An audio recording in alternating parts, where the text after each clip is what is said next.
नमस्कार दोस्तों। आज हम आपके लिए लेकर आए हैं भोपाल हाईवे के एक ट्रक ड्राइवर की असली आप बीती। यह कहानी है एक ऐसे इंसान की जिसका जीवन सिर्फ ट्रक और हाईवे तक सीमित नहीं, बल्कि उसके परिवार की परेशानियों और संघर्षों से भी भरा हुआ है।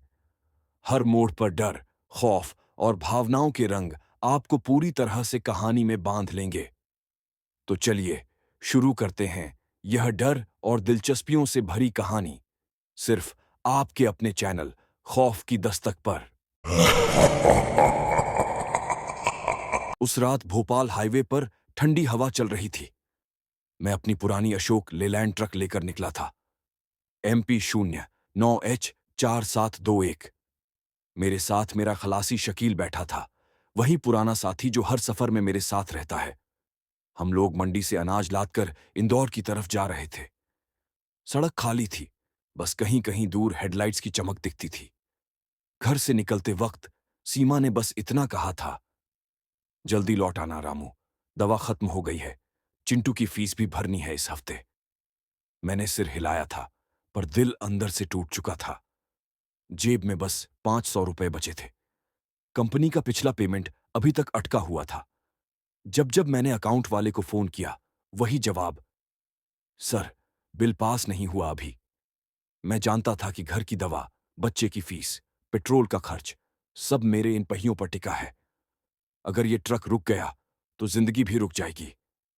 शकील ने सिगरेट जलाई और खिड़की से बाहर झांकते हुए बोला, रामू भैया, आज हाईवे कुछ ज्यादा ही सुनसान लग रहा है। लग रहा है जैसे कोई पीछा कर रहा हो। मैंने मुस्कराने की कोशिश की। अरे पगले, सर्दियों में धुंध होती है, आदमी का ही साया भी पराया लगने लगता है। लेकिन मन ही मन मुझे भी कुछ अजीब लग रहा था। हवा में एक अनजाना डर तैर रहा था, जैसे कोई हमें दूर से देख रहा हो। रात के करीब 11 बजे हम सीहोर बाईपास पार कर रहे थे। तभी ट्रक के बाईं तरफ के शीशे में एक हल्की सी झलक दिखी। कोई औरत सफेद कपड़ों में खड़ी थी, बीच सड़क पर। मैंने झट से ब्रेक दबा दिए। टायरों की चीखती आवाज ने सन्नाटा तोड़ दिया।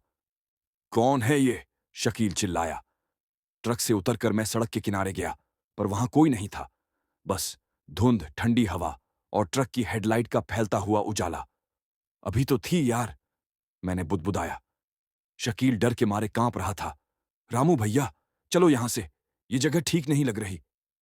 मैंने ट्रक चालू किया और आगे बढ़ गया, पर पीछे देखते देखते रूह कांप उठी। वो वही औरत ट्रक के पीछे पीछे भाग रही थी, पैर जमीन से ऊपर, जैसे हवा में उड़ रही हो। मैंने एक्सीलेटर पूरी तरह दबा दिया। इंजन की गड़गड़ाहट हाईवे के सन्नाटे को चीरती जा रही थी। करीब 20 किलोमीटर बाद हमने एक ढाबे पर ट्रक रोका। ढाबे पर सिर्फ 2-3 लोग थे। उनमें से एक बुजुर्ग ट्रक ड्राइवर ने मेरी ओर देखा और बोला, कहां से आ रहे हो भाई? मैंने थकी आवाज में कहा, भोपाल साइड से। वो सुनते ही खड़ा हो गया। अरे भोपाल साइड से? रात को? बेटा, तुमको किसी ने बताया नहीं क्या? सीहोर से आगे वो पहाड़ी मोद्ध मत लेना रात में। वहां एक औरत की आत्मा भटकती है। 5 साल पहले वहीं एक्सीडेंट हुआ था, ट्रक पलट गया था, औरत वहीं मरी थी।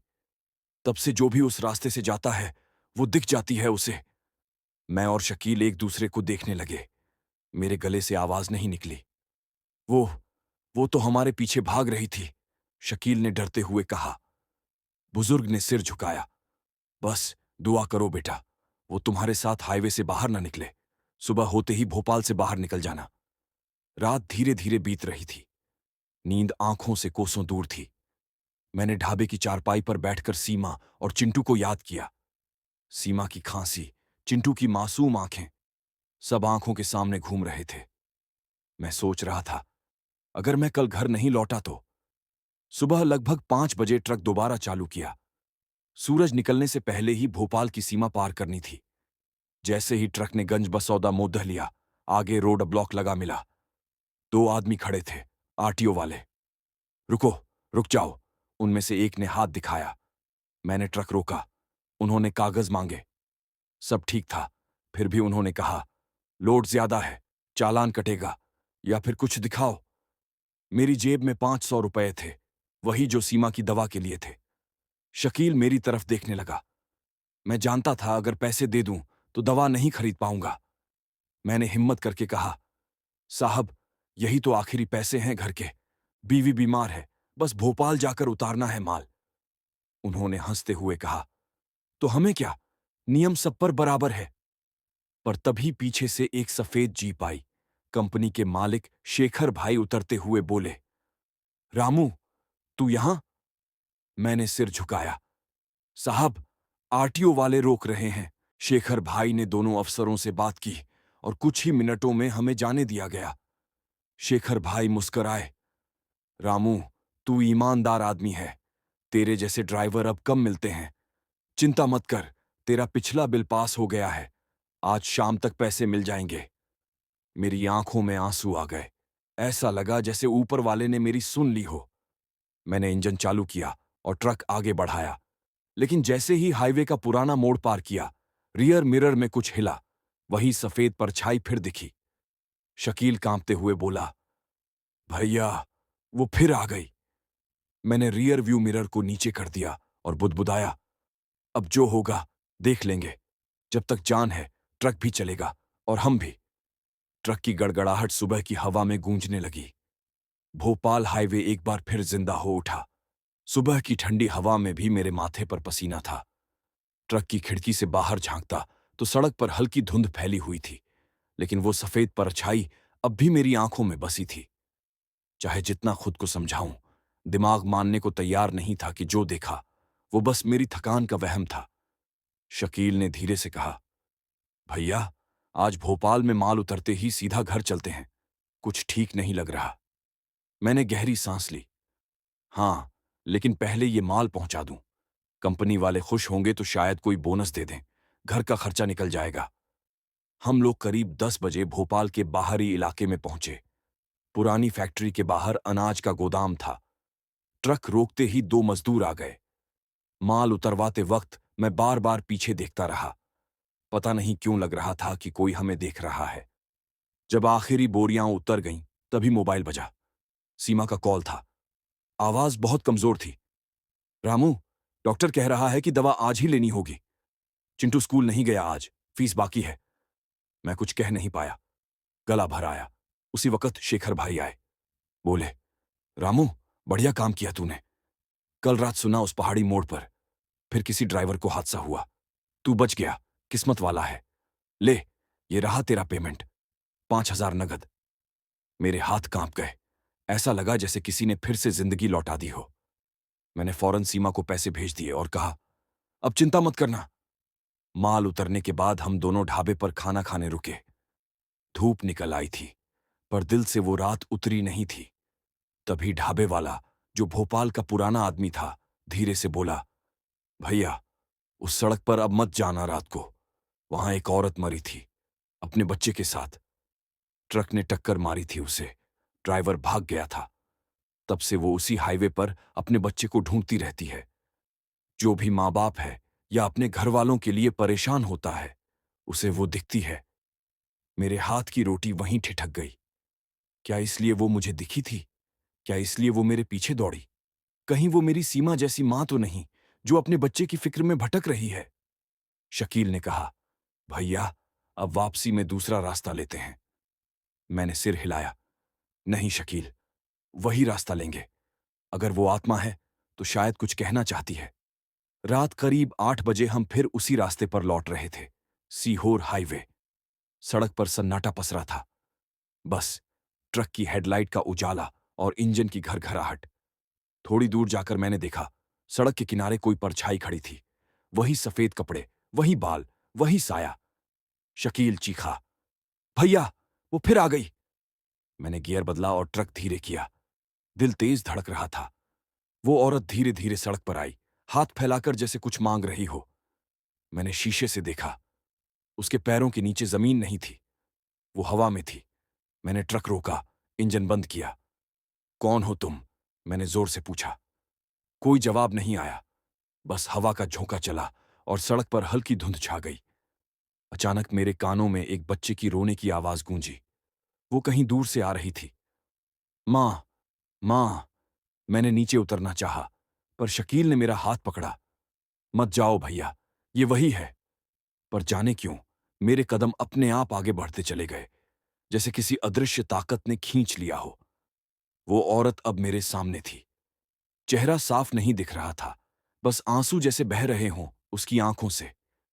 उसने कांपते हाथों से मेरी तरफ इशारा किया और फिर सड़क के दाईं ओर इशारा किया। मैंने मुड़कर देखा। वहां एक टूटी हुई झोपड़ी थी, जिसके पास एक पुराना खिलौना पड़ा था, मिट्टी में आधा दबा हुआ। वो खिलौना जैसे किसी बच्चे का था। वो औरत फिर धीरे धीरे धुंध में गायब हो गई। बस हवा में उसकी आवाज गूंजी, मेरा बच्चा। मैं ट्रक में लौटा, सीने में जैसे बोझ सा भर गया था। शकील बोला, भैया, अब तो मान लो, ये रास्ता अभिशप्त है। मैंने बस खिड़की से बाहर देखते हुए कहा, कभी कभी आत्माएं भी अधूरी मोहब्बत में बंध जाती हैं शकील, जैसे हम लोग कर्ज और जिम्मेदारियों में। रात बीतती गई। भोपाल पीछे छूट चुका था, पर वो आवाज अब भी कानों में गूंज रही थी। हर पहिया घूमता था तो लगता था कोई पुकार रहा है, रामू, मेरा बच्चा। जब हम अगले टोल पर पहुंचे तो आरटीओ की गाड़ी फिर सामने थी। अधिकारी बोला, रुको, तुम वही हो ना जो कल रात इस रूट से गए थे? मैंने हां में सिर हिलाया। वो गंभीर होकर बोला, अजीब बात है, कल रात जिस वक्त तुम सीहोर के मोड़ से निकले, उसी वक्त वहां एक ट्रक हादसे में जल गया। ड्राइवर की लाश नहीं मिली। मेरे रोंगटे खड़े हो गए। शकील धीरे से बोला, भैया, कहीं वो आत्मा उसी ड्राइवर की। मैंने उसे टोक दिया, बस करो, अब और कुछ मत बोलो। कंपनी पर पहुंचे तो शेखर भाई इंतजार कर रहे थे। उन्होंने मुस्कुराकर कहा, रामू, आज ऑफिस में सब तेरी बातें कर रहे हैं। तू जिस वक्त गुजरा, उसी वक्त हादसा हुआ और तू बच गया। तू बहुत बहादुर है बेटा। मैं कुछ नहीं बोला, बस हाथ जोड़कर कभी कभी तारीफ भी डर लगती है, जब मालूम हो कि बचना किस्मत से नहीं, किसी अनदेखी ताकत की मर्जी से हुआ है। रात को जब ट्रक खड़ा किया तो खिड़की में धुंध की एक परत जमी थी। मैंने उसे पोंछा और बस एक लकीर दिखी, जैसे किसी ने उंगली से लिखा हो, मेरा बच्चा। मैंने आंखें बंद कर लीं। भोपाल हाईवे की वो सर्द हवा फिर चल पड़ी थी और मुझे मालूम था ये कहानी अभी खत्म नहीं हुई है। तीसरे दिन की सुबह थी, पर नींद अब भी आंखों से कोसों दूर थी। भोपाल की सर्द हवा में धुआं और डर दोनों घुल गए थे। मैं कंपनी के गेट के बाहर ट्रक में ही बैठा था। इंजन बंद था, पर मेरा दिमाग चल रहा था, लगातार, बिना रुके। वो सफेद कपड़ों वाली औरत, उसकी आवाज और वो शब्द, मेरा बच्चा, हर बार कानों में वही गूंजते थे, जैसे किसी ने भीतर की शांति को झकझोर दिया हो। शकील सुबह सुबह चाय लेकर आया। भैया, एक बात पूछूं? पूछ, मैंने थके हुए लहजे में कहा। कल रात जो आवाज आई थी, वो किसी और ने भी सुनी होगी ना? मैंने सिर झुका लिया। नहीं शकील, शायद वो सिर्फ मैंने सुनी थी। शायद वो मेरे जैसे बाप को ही सुनाई दे सकती है। उसने कुछ नहीं कहा, बस मेरे पास बैठ गया। दोनों ने चुपचाप चाय पी। थोड़ी देर बाद शेखर भाई आए। बोले, रामू, आज फिर एक छोटा लोड है। फैक्ट्री नंबर 7 से सीमेंट का माल उठाना है। भोपाल के पुराने औद्योगिक इलाके में है। उठाकर विदिशा तक पहुंचा देना। मैंने सिर हिलाया। ठीक है साहब। मुझे मालूम नहीं था कि वही जगह, फैक्ट्री नंबर 7, मेरे जीवन की अगली सबसे डरावनी रात बनने वाली थी। दोपहर के करीब हम वहां पहुंचे। फैक्ट्री आधी टूटी फूटी थी, जैसे बरसों से बंद पड़ी हो। गेट पर एक बूढ़ा चौकीदार बैठा था, जिसने हमें अंदर जाने से पहले रोका। कहां जा रहे हो? उसने खुरदुरी आवाज में पूछा। कंपनी का लोड उठाना है। रामकिशन यादव नाम है मेरा, मैंने कहा। वो थोड़ी देर हमें घूरता रहा, फिर बोला, अंदर जाओ, लेकिन सूरज ढलने से पहले निकल जाना। उसके लहजे में कुछ ऐसा था कि दिल कांप गया। फैक्ट्री के अंदर मशीनें जंग खाई पड़ी थीं। दीवारों पर पुराने पोस्टर चिपके थे। धूल और सन्नाटा, बस यही वहां की हवा में था। जब मजदूरों ने ट्रक में सीमेंट की बोरियां चढ़ानी शुरू की, मैं एक कोने में खड़ा होकर मोबाइल पर सीमा से बात करने लगा। वो कुछ बेहतर लग रही थी, पर अभी भी दवा ले रही थी। रामू, चिंटू पूछ रहा था पापा कब आएंगे। मेरी आंखें भर आईं। जल्दी आऊंगा, बस ये ट्रिप खत्म हो जाए। मैंने फोन रखा।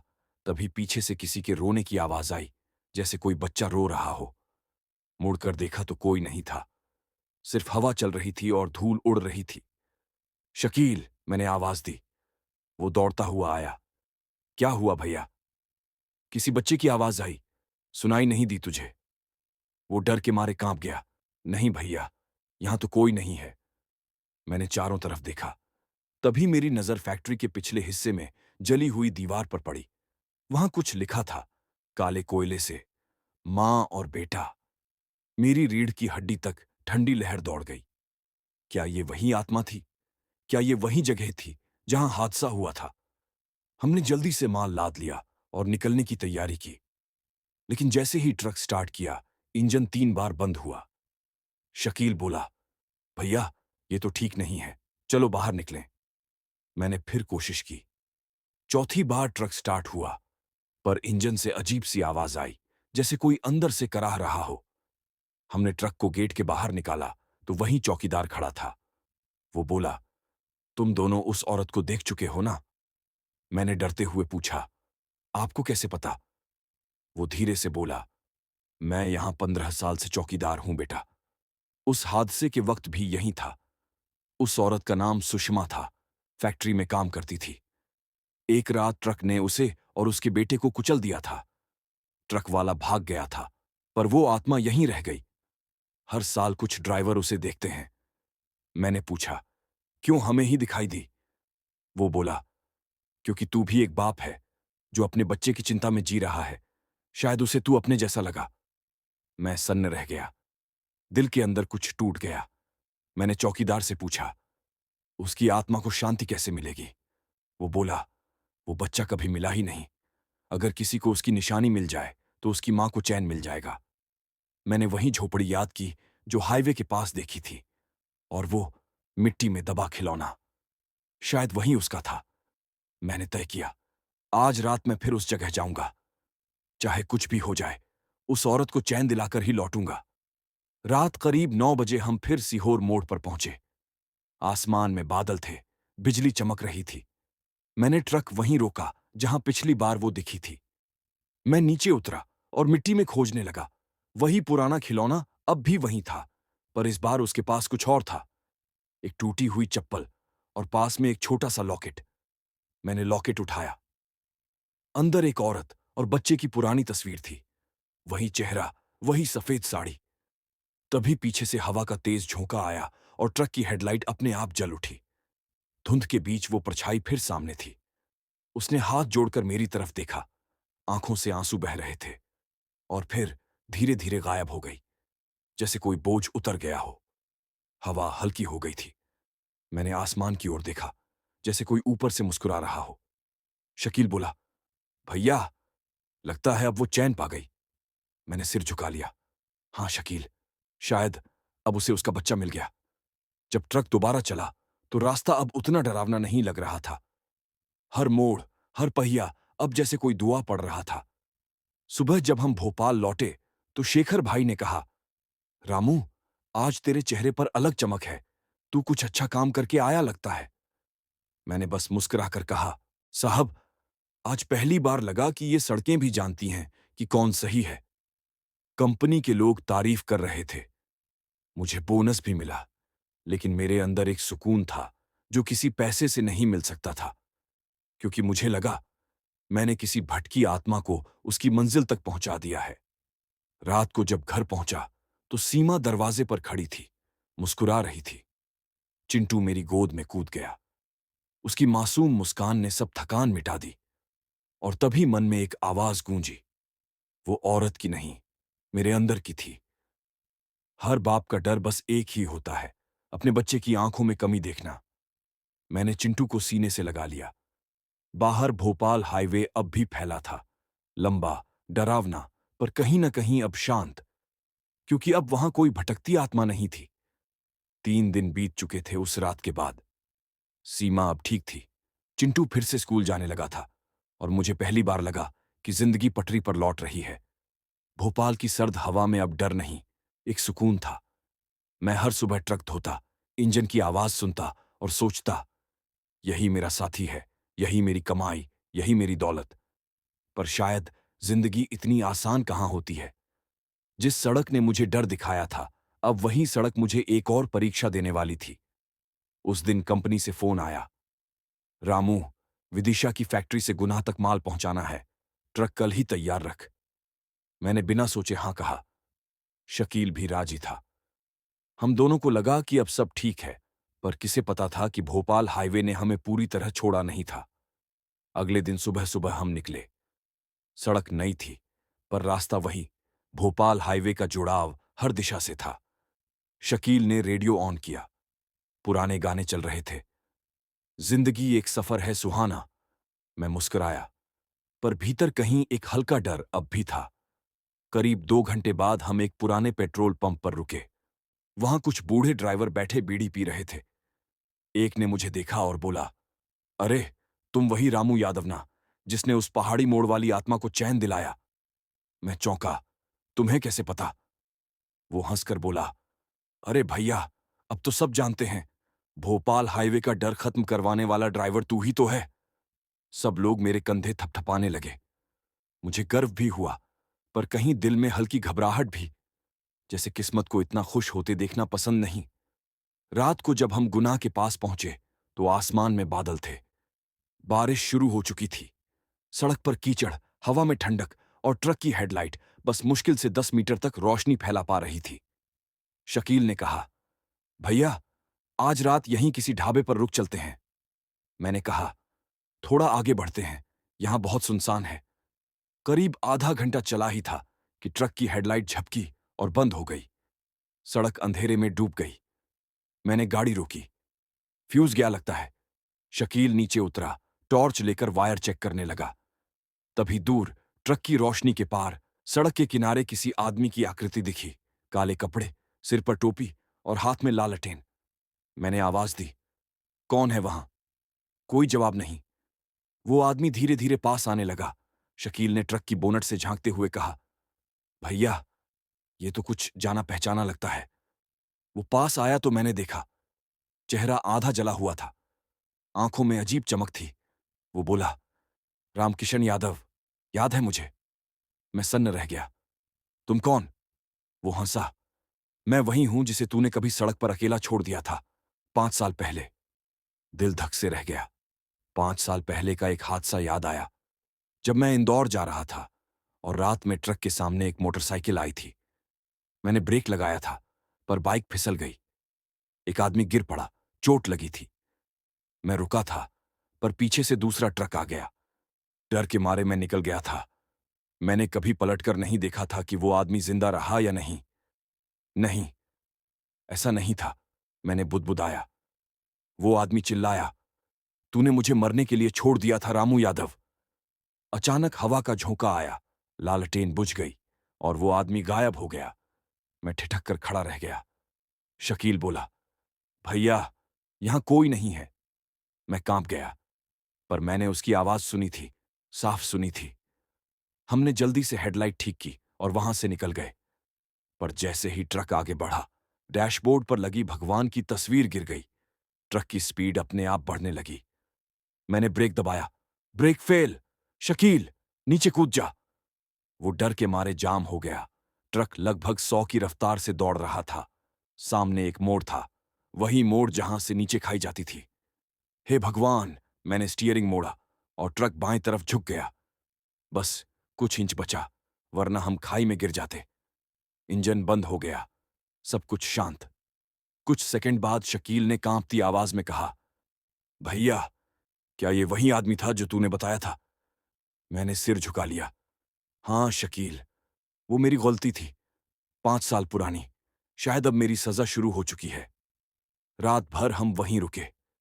सुबह जब उठा तो देखा, ट्रक के शीशे पर किसी ने उंगलियों से कुछ लिखा था। अब हिसाब बाकी है। मेरे शरीर में झुरझुरी दौड़ गई। मैंने भगवान की तस्वीर उठाई, साफ की और ट्रक के डैशबोर्ड पर रखी। फिर खुद से कहा, अगर ये मेरा अतीत है, तो इस बार भागूंगा नहीं। शकील बोला, भैया, अब क्या करेंगे? मैंने कहा, वो जहां मरा था, वहां वापस चलेंगे।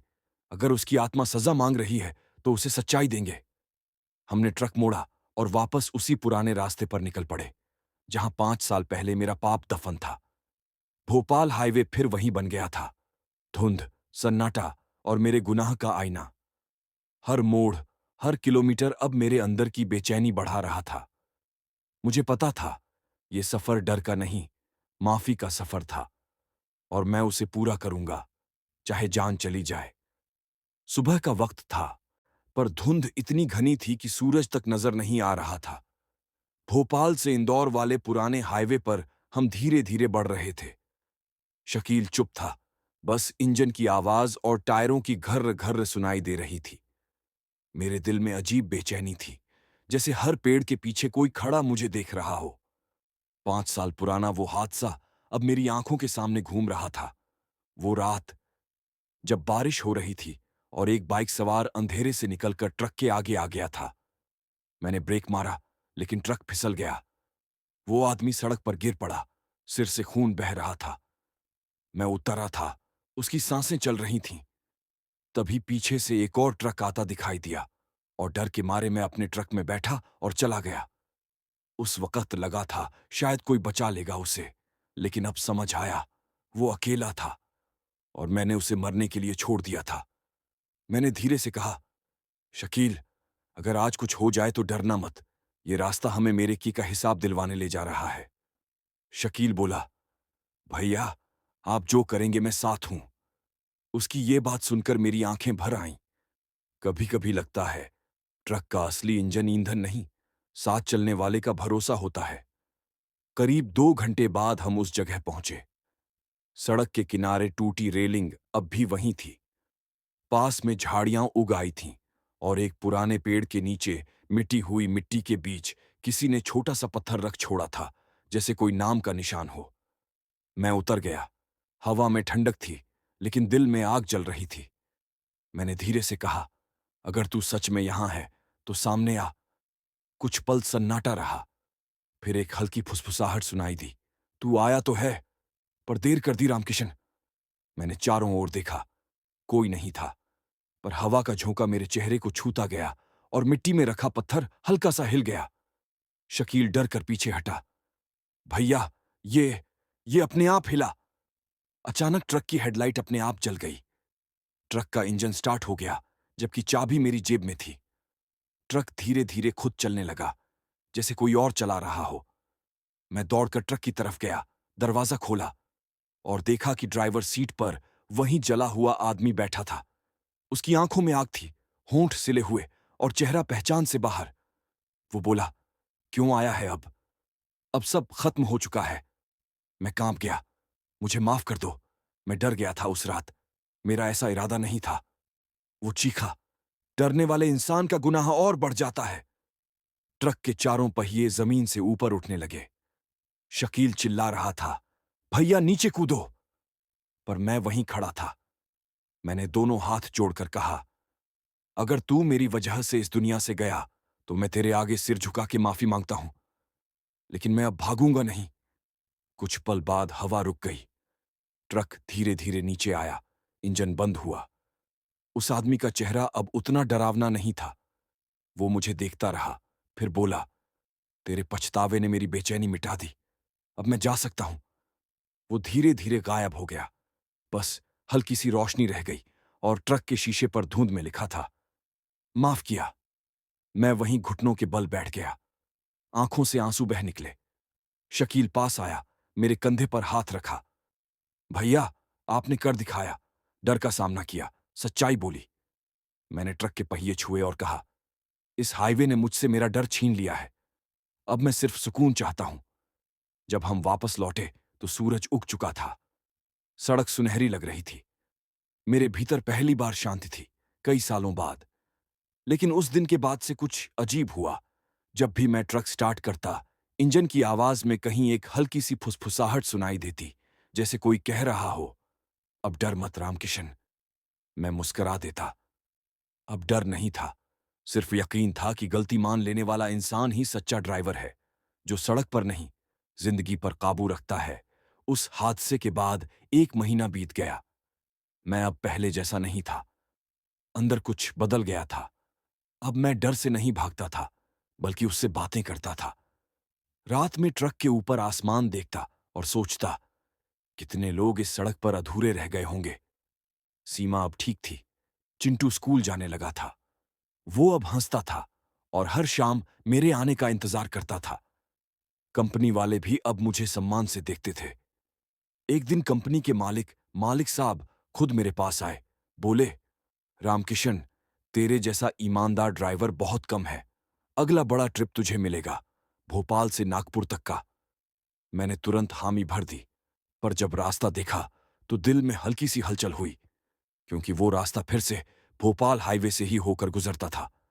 मैंने खुद से कहा, कोई बात नहीं रामू, अब वो डर तुझसे दूर है।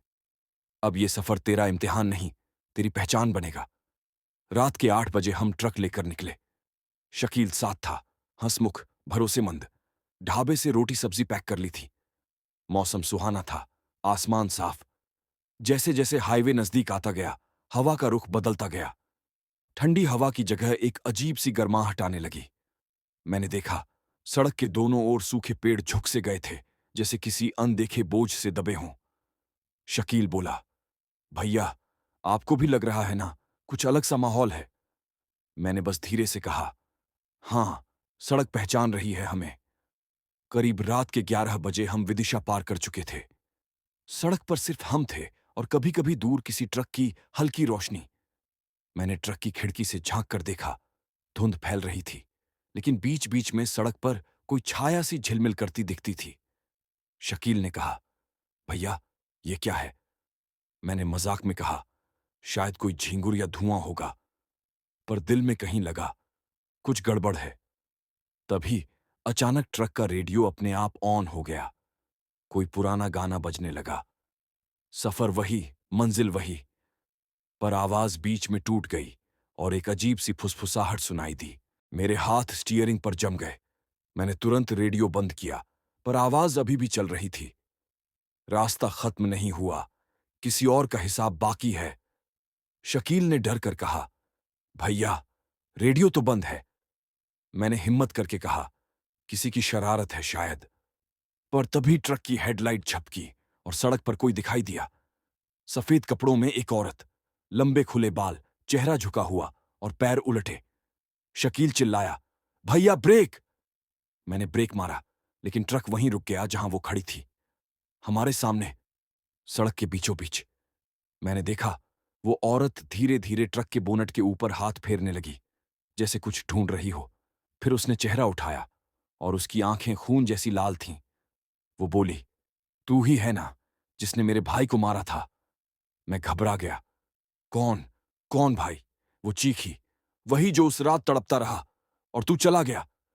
मैंने समझा, वो उसी मरे हुए आदमी की बहन थी, या उसकी आत्मा में अब वही भावना बस गई थी। मैंने कहा, मैं माफी मांग चुका हूं। वो बोली, माफी? तूने एक की नहीं, 3 की जान ली थी उस रात। मैं सन्न रह गया। 3? वो बोली, हां, तूने ट्रक मोड़ा था, पीछे एक और बाइक आई थी, 2 और सवार थे, जिन्हें तूने कभी देखा भी नहीं। मेरे पैर जमीन में धंस गए। शकील कांपते हुए बोला, भैया, हमें यहां से निकलना चाहिए। पर ट्रक अपने आप स्टार्ट हो गया। स्टीयरिंग मेरे हाथ से छूट गया। औरत का चेहरा खिड़की के शीशे पर उभर आया, पूरा सफेद, बिना पलकें झपकाए। वो बोली, अब तू उनके साथ चलेगा? मैंने आंखें बंद की और जोर से बोला, अगर मैंने सच में गलती की है तो सजा दूं, लेकिन मेरे परिवार को बख्श दे। ट्रक अचानक झटका खाकर रुक गया। औरत गायब हो गई, पर सड़क पर 3 जली हुई परछाइयां दिखीं, जैसे किसी हादसे की राख अब भी वहीं हो। शकील ने धीरे से कहा, भैया, ये वही जगह है ना जहां पहले हादसा हुआ था? मैंने सिर हिलाया। अब सब साफ था। मैं सोचता था एक ही मौत हुई थी, लेकिन मेरे डर ने 3 जिंदगियां ले ली थीं। मैं घुटनों पर गिर पड़ा। हे मालिक, मुझसे बड़ी गलती हुई।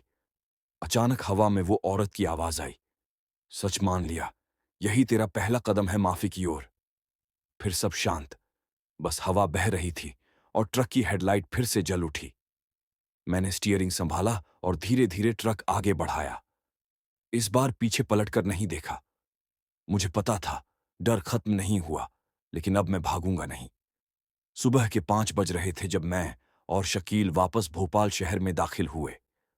रात का वो डरावना सफर अब पीछे छूट गया था, लेकिन मन में भारीपन था, जैसे कोई बोझ अब भी सीने पर रखा हो। सड़क पर आते ही मैंने ट्रक रोक दिया। शकील बोला, भैया, घर चलते हैं? मैंने सिर हिलाया, नहीं, पहले मंदिर चलेंगे। हम सीधे शहर के पुराने हनुमान मंदिर पहुंचे। वहां पंडित जी बैठे थे, सफेद दाढ़ी, माथे पर सिंदूर का टीका, आंखों में गहराई। मैं उनके पास गया और सब कुछ बता दिया। वो हादसा, वो जली हुई आत्मा, वो औरत और वो आवाजें जो अब भी पीछा कर रही थीं। पंडित जी कुछ देर चुप रहे, फिर बोले, बेटा, ये रास्ता भोपाल हाईवे पुराना श्मशान भूमि के ऊपर बना है। जहां हादसे में जिनकी मौत अधूरी रह जाती है, उनकी आत्माएं वहीं भटकती रहती है। तूने जिनकी जान ली थी, उनका संस्कार अधूरा है, इसलिए उनकी आत्माएं मुक्त नहीं हो सकीं। मैंने कांपते हुए कहा, तो मुझे क्या करना चाहिए पंडित जी? वो बोले, उस जगह वापस जा जहां हादसा हुआ था। वहां 3 दीपक जलाना, एक अपने पाप के लिए, एक उनकी आत्मा के लिए और एक उस औरत के लिए जो अब भी बदले में भटक रही है। जब तीसरा दीप खुद खुद बुझ जाएगा, समझ लेना कि उन्हें शांति मिल गई है। मैंने हिम्मत जुटाई और पंडित जी के पैर छुए। उन्होंने कहा, डर मत बेटा, डर इंसान को गिराता है, सच्चाई उसे उठाती है। उस शाम मैं घर लौटा। सीमा दरवाजे पर खड़ी थी, आंखों में सवाल। मैंने कुछ नहीं कहा, बस उसका माथा चूमा और बोला, मुझे एक आखिरी सफर करना है, फिर हमेशा के लिए शांति। रात के करीब 9 बजे मैं और शकील फिर ट्रक लेकर निकले। 3 दिए, कुछ फूल और थोड़ी सी गंगाजल साथ रखी थी। दिल में डर नहीं, बस इरादा था। जैसे जैसे हम उस मोड़ के पास पहुंचे, हवा फिर ठंडी हो गई। सड़क पर धुंध छाई हुई थी, लेकिन इस बार मेरे हाथ स्टीयरिंग पर मजबूत थे। मैंने ट्रक एक तरफ रोका, टॉर्च लेकर नीचे उतरे। सड़क के किनारे मिट्टी अब सूखी नहीं थी, जैसे किसी ने हाल ही में वहां कदम रखे हों। मैंने वहीं 3 दीपक रखे। पहला जलाया अपने पाप के लिए, दूसरा उन 3 आत्माओं के लिए और तीसरा उस औरत के लिए जिसने मेरे डर को जिंदा किया था। तीनों दिए जल उठे। हवा धीरे धीरे बह रही थी। मैंने सिर झुकाकर कहा, हे भगवान, अगर मेरा पछतावा सच्चा है तो इन्हें शांति दे दीजिए। कुछ सेकंड बाद झोंका आया। पहला दीपक बुझ गया, फिर दूसरा भी। तीसरा दिया कुछ देर तक टिमटिमाता रहा और फिर अपने आप बुझ गया। शकील बोला, भैया, ये अपने आप? मैंने मुस्कुराकर कहा, हां, अब वो आजाद हो गई हैं। अचानक हमें लगा जैसे हवा में एक हल्की सी सुगंध फैल गई, चमेली की, और सड़क के उस पार एक स्त्री की धुंधली आकृति खड़ी थी, शांत, मुस्कुराती हुई। उसने धीरे धीरे सिर झुकाया और गायब हो गई। उस पल मुझे लगा वर्षों का बोझ उतर गया हो। हवा हल्की हो गई थी। आसमान में चांद साफ दिख रहा था। मैंने ट्रक स्टार्ट किया और धीरे से कहा, शकील, अब ये सड़क सिर्फ सड़क है, अब इसमें डर नहीं। शकील बोला, हां भैया, अब ये रास्ता आपका नहीं, आपकी कहानी है। जब हम वापस लौट रहे थे तो ट्रक के डैशबोर्ड पर रखा भगवान का फोटो हिलने लगा, जैसे कोई कह रहा हो, अब चैन से चल ड्राइवर। उस दिन के बाद भोपाल हाईवे पर किसी ने वो औरत या वो हादसे की आत्माएं नहीं देखीं, लेकिन ड्राइवरों के बीच एक बात मशहूर हो गई, जिसने डर को माफ किया वो सड़क उसे सलाम करती है। 3 दिन बीत चुके थे उस रात के बाद। मैं अब चैन से सो रहा था। कई हफ्तों बाद मुझे लगा कि जिंदगी फिर से सामान्य हो गई है। सीमा खुश थी। चिंटू स्कूल से आते ही मेरी गोद में कूद जाता था और मैं हर शाम ढाबे की चाय की चुस्की लेते हुए आसमान देखता था। लेकिन ये शांति ज्यादा दिन टिकनी नहीं थी। उस दिन सुबह कंपनी से फोन आया। मालिक साहब की आवाज थी, राम किशन, तेरे ट्रक का जीपीएस कुछ अजीब दिखा रहा है। मैंने चौंक कर पूछा, क्यों साहब, ट्रक तो बाहर ही खड़ा है। उन्होंने कहा, सिस्टम में लोकेशन अब भी उसी मोड़ पर दिख रही है जहां तेरा हादसा हुआ था। मेरे शरीर में सिहरन दौड़ गई। मैं बाहर भागा। ट्रक वहीं था, घर के सामने, चमचमाता हुआ। चाबी मेरे पास थी, दरवाजे बंद थे। मैंने कहा, साहब, ट्रक तो मेरे सामने है। वो बोले, हो सकता है कोई तकनीकी गड़बड़ हो, पर जीपीएस का ट्रैकर दिखा रहा है कि ट्रक कल रात भी मूव हुआ था। मैंने कांपती आवाज में कहा, नहीं साहब, मैंने तो उसे छुआ भी नहीं। फोन कटने के बाद मैं ट्रक के पास गया। इंजन ठंडा था, लेकिन नीचे की मिट्टी पर टायरों के ताजा निशान थे, जैसे वो रात में सच में चला हो। मैं कुछ देर तक बस वहीं खड़ा रहा। दिल में अजीब डर उठने लगा। क्या ये वही आत्माएं थीं जो अब भी कहीं मौजूद थीं? शकील को बुलाया। वो आया, सब देखा और बोला, भैया, लगता है कोई मजाक कर रहा है।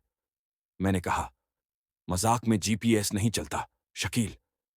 हमने तय किया, रात में पहरा देंगे, ट्रक के पास बैठेंगे और देखेंगे क्या होता है। रात के 12 बजे हम दोनों ट्रक के पास कुर्सी डालकर बैठे थे। चारों तरफ सन्नाटा था। कभी कभी दूर किसी कुत्ते के भौंकने की आवाज आती थी। करीब 1 बजे के आसपास ट्रक के भीतर हल्की सी खटाखट की आवाज आई, जैसे कोई अंदर कुछ हिला रहा हो। मैं धीरे धीरे उठा और खिड़की से झांका। अंदर कोई नहीं था। फिर अचानक ट्रक का हॉर्न अपने आप बज गया, तेज, लंबा और डरावना। मैंने दरवाजा खोला, सीट पर देखा। किसी ने कीचड़ से कुछ लिखा था। रास्ता खत्म नहीं हुआ। शकील पीछे से चिल्लाया, भैया, कोई है क्या? मैं बोला, नहीं, लेकिन कोई बात कहना चाहता है।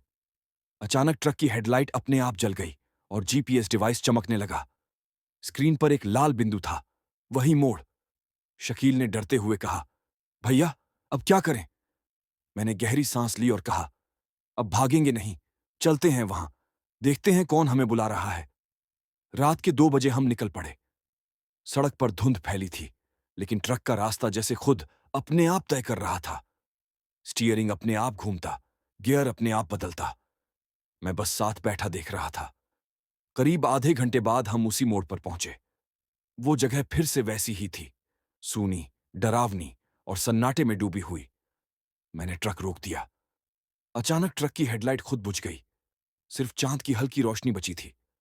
सड़क के किनारे कोई खड़ा था, तीनों परछाइयां, वही जो मैंने पहले देखी थीं। पर इस बार उनके बीच एक चौथी आकृति भी थी। वो औरत नहीं थी, वो मैं था।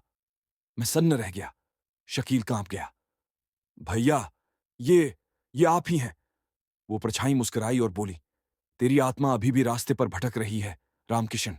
जिस रात तू हादसे से बच गया था, उस रात तेरा डर मर गया, लेकिन तू खुद भी वहीं रह गया। मेरे होंठ सूख गए। मतलब, मैं? वो बोली, हां, तू उसी रात मर चुका था। जो घर लौटा, वो तेरी अधूरी आत्मा थी। सन्नाटा गूंज उठा। सड़क पर ठंडी हवा चली। ट्रक का इंजन खुद ब खुद स्टार्ट हुआ और लाइटें झिलमिलाने लगीं। शकील मेरे पास आया। भैया, ये सब झूठ है, आप मेरे सामने हैं। पर मैं बोल नहीं पा रहा था। मेरे हाथ ठंडे पड़ने लगे थे, सांसें भारी हो गई थीं, और सामने वो 4 परछाइयां धीरे धीरे पास आने लगीं। वो औरत फिर बोली, अब तेरी आत्मा का भी संस्कार बाकी है, रामू। मेरे सामने अंधेरा छा गया। सब कुछ धुंधला हो गया। बस इतना याद है, शकील चीख रहा था, भैया, रामू भैया। और फिर सन्नाटा। सुबह की हल्की किरणें ट्रक के शीशे पर पड़ रही थीं। मेरी आंखें धीरे धीरे खुलीं।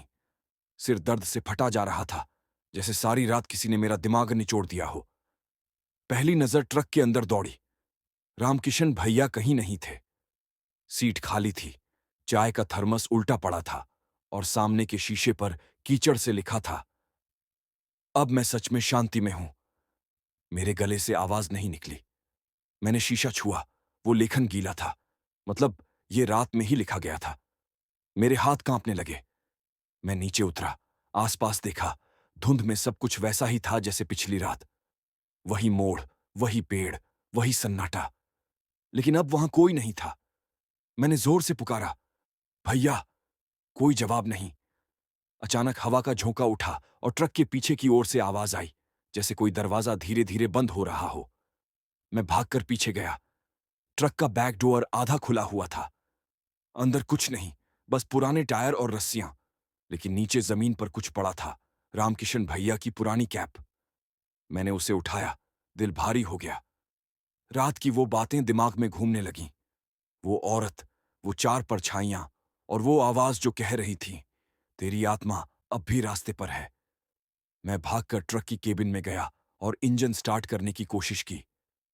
ट्रक एक झटके में चल पड़ा, जैसे खुद चलना चाहता हो। मैंने स्टीयरिंग पकड़ा और तेजी से उस मोड़ से दूर निकलने लगा। करीब आधा घंटा चला ही था कि ट्रक के मिरर में किसी की परछाई दिखी, साफ, बैठी हुई, मुस्कुराती हुई, रामकिशन भैया की। मेरे मुंह से चीख निकली, भैया, आप कहां थे? वो बोले, डर मत शकील, मैं यहीं हूं, अब सब ठीक है।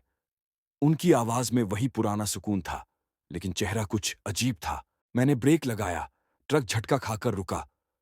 मुड़कर देखा, सीट खाली थी। मेरे हाथ कांप रहे थे।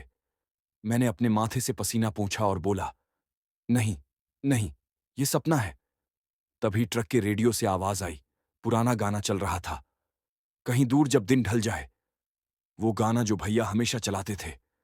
मैंने डरते हुए रेडियो बंद किया, पर वो अपने आप फिर बज उठा और फिर आवाज आई, शकील, डरना मत, अब मैं सुकून में हूं, पर तू कंपनी जाकर मेरा हिसाब पूरा कर दे। सीमा और चिंटू को बता दे, मैं लौट आया हूं, बस एक और रूप में। मेरी आंखों से आंसू निकल आए। मैंने कहा, भैया, मैं सब कर दूंगा। रेडियो की आवाज धीरे धीरे धीमी हुई, फिर सब कुछ शांत हो गया। मैंने ट्रक सीधा भोपाल की तरफ मोड़ दिया। मन में बस एक ही बात थी, सीमा भाभी को सच्चाई कैसे बताऊं। कंपनी पहुंचने तक सूरज निकल चुका था। सब लोग मुझे देखकर हैरान थे। अरे शकील, तू जिंदा कैसे आया? ट्रक तो 3 दिन से गायब था। मैंने कहा, 3 दिन? उन्होंने कहा, हाँ, 3 दिन पहले तू और रामू भोपाल से निकले थे, फिर कोई खबर नहीं। जीपीएस बंद था, कॉल नहीं उठ रहा था। मैंने सन्न होकर कहा, नहीं साहब, मैं तो कल रात ही गया था। कंपनी के मालिक ने कहा, रामू कहाँ है? मेरे होंठ कांपे। वो अब नहीं है। सब लोग चुप हो गए। मैंने ट्रक का दरवाजा खोला और अंदर सब दिखाया। वो लिखा हुआ शब्द, वो गीला शीशा। सब लोग हैरान थे। मालिक बोले, ये क्या है? मैंने कहा, उसकी आखिरी बात। उन्होंने धीरे से कहा, रामू जैसा ड्राइवर आज तक नहीं आया। कंपनी के सारे लोग ट्रक के पास इकट्ठा हुए। किसी ने फूल रखा, किसी ने हाथ जोड़ा। उस वक्त ट्रक का हॉर्न अपने आप बजा, लंबा, सीधा, जैसे आखिरी सलाम हो। मैं नीचे झुक गया और बोला, भैया, अब आप सच में शांति में रहिए। शाम तक मैंने सब कागज पूरे किए और फिर सीधे उसके गांव चला गया। भाभी दरवाजे पर खड़ी थीं। मैं उन्हें देखकर कुछ बोल नहीं पाया, बस वो बोली, शकील, रामू आ जाएगा ना? मैंने आंसू रोकते हुए कहा, हां भाभी, अब वो हर सड़क पर, हर ट्रक में आपके साथ है। उन्होंने आसमान की तरफ देखा और कहा, वो हमेशा कहता था, जब तक पहिया घूमता रहेगा मैं जिंदा रहूंगा। और उसी वक्त आसमान में बादलों के बीच बिजली चमकी। ट्रक का हॉर्न दूर से बजा, जैसे रामकिशन भैया आखिरी बार मुस्कुरा रहे हों। उस रात हवा कुछ अलग थी। शाम को बिजली चली गई थी और घर के चारों ओर सन्नाटा फैला हुआ था। मैं और चिंटू दिए की लौ के पास बैठे थे। शकील भाई ने 2 दिन पहले खबर दी थी कि रामू नहीं रहा, पर मेरे मन ने उस बात को अब तक स्वीकार नहीं किया था। कभी कभी लगता जैसे वो बस बाहर ट्रक लेकर गया है और किसी भी पल दरवाजे से अंदर आ जाएगा। चिंटू हर रोज दरवाजे की तरफ देखता रहता। मां, पापा कब आएंगे? मैं मुस्कुराकर कह देती, जल्दी आएंगे बेटा। पर अंदर ही अंदर दिल रोता था। रात के करीब 11 बजे थे। घर के बाहर कुत्ते अचानक भौंकने लगे। मैंने खिड़की से बाहर झांका। सड़क पर कोई नहीं था, लेकिन हवा में डीजल की हल्की गंध थी। वही गंध जो हमेशा रामू के ट्रक से आती थी। मुझे अजीब सी ठंड लगी। मैंने दरवाजा बंद करने के लिए उठी ही थी कि बाहर हल्की सी रोशनी झलकी, जैसे किसी ट्रक के हेडलाइट हों। मैंने डरते डरते झांका। घर के सामने वही पुराना ट्रक खड़ा था। वही नंबर, वही मिट्टी के निशान, सब कुछ वैसा ही। मैं हैरान रह गई। धीरे धीरे दरवाजा खोला। बाहर कोई नहीं था, लेकिन ट्रक के दरवाजे पर किसी ने सफेद रंग से लिखा था, मैं आ गया सीमा। मेरे हाथ से दिया गिर गया। चिंटू दौड़कर बोला, मां, पापा आ गए क्या? मैंने उसे कसकर सीने से लगा लिया।